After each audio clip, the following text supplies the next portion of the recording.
People are very distrustful of the system, politics, the institutions of our society, the church, and they're badly fractured as well. They're fragmenting into groups that seem very hostile to each other. How has it come to this? Well, it's come to this because ultimately things have an effect long after they've happened.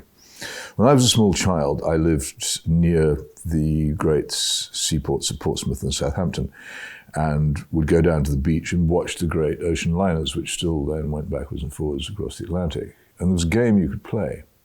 You could watch, say, the Queen Elizabeth, an enormous ship, pass by about 2 miles out.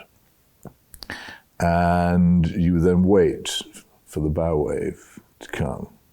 Sometimes you'd wait so long you'd forgotten it was coming, and then you'd turn your back on it, it would whack you in the back so hard it would knock you over.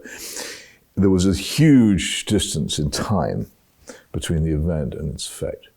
And I think we see now the effect of the collapse of, particularly of European Christianity, which I think began and then followed on from the First World War, where the churches made the grave mistake of supporting a war which turned out quite patently not to be a Christian act or to be the great war for civilization that had been portrayed as being, and so associated themselves with wickedness on such a scale that they could never really recover their moral authority, and it began to drain away from that point.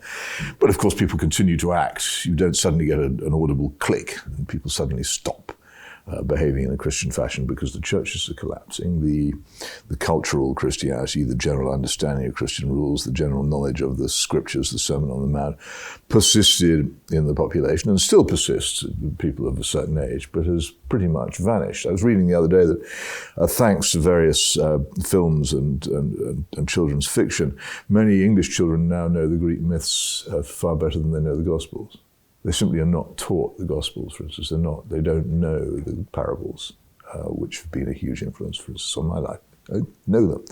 You can't expect this kind of cultural earthquake to happen and for it not to have an effect. The amazing thing is that it's taken so long.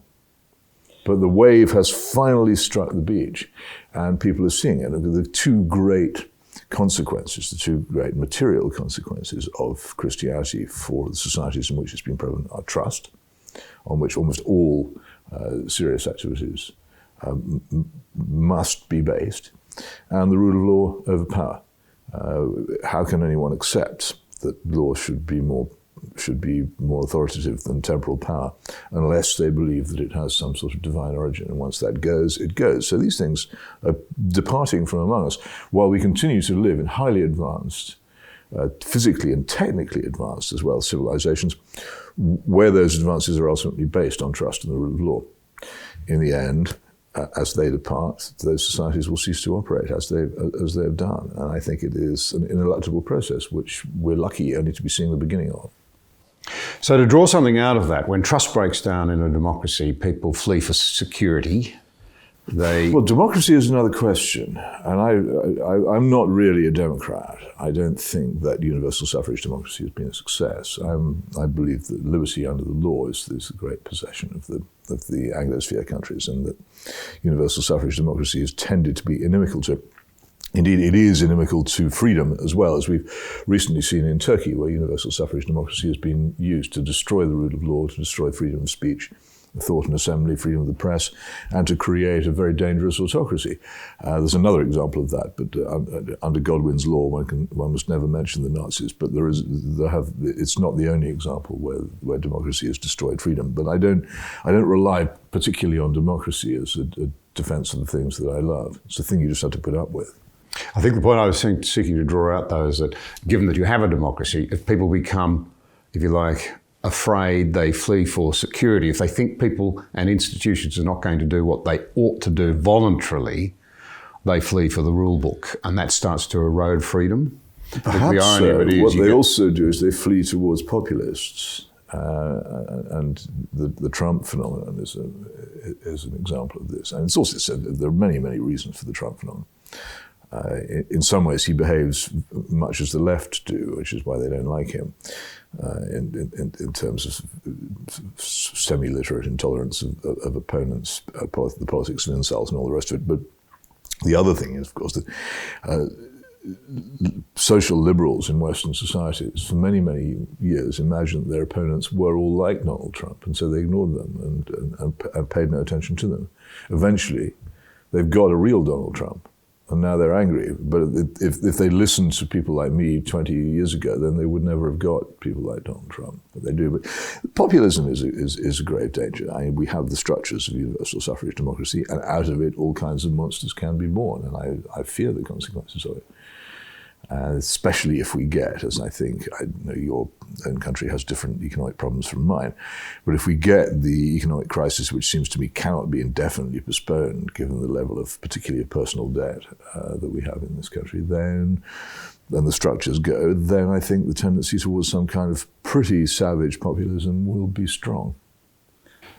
It's hard to avoid that conclusion, I think, actually. And there will be another recession, there always is. And most Western countries have used the remaining shots in their lockers. They won't be able to pump again. We know that the same things are being done as were being done before the 2008 crash, and with knobs on. And I remember some years ago quite a clever but failed film called Contagion. I saw it on an aeroplane because it probably in the cinema was about 2 minutes before it failed, which was about a sort of swine flu outbreak, bird flu outbreak, suddenly spreading throughout the civilized countries. And I think the reason it failed was because it was such a believable portrayal of what happens to an advanced country when there is a general breakdown of authority and where things cease to exist. And if you get a situation, which I very much fear, where money dies, then things of that kind might happen. I'm genuinely worried about the near future. I don't think it's good, and particularly for my own country, where we have especially strong problems. One, a ridiculous overestimate of our own importance and wealth, and our own ability to trade, and secondly, a tremendous inbuilt economic crisis based upon unsustainable debt.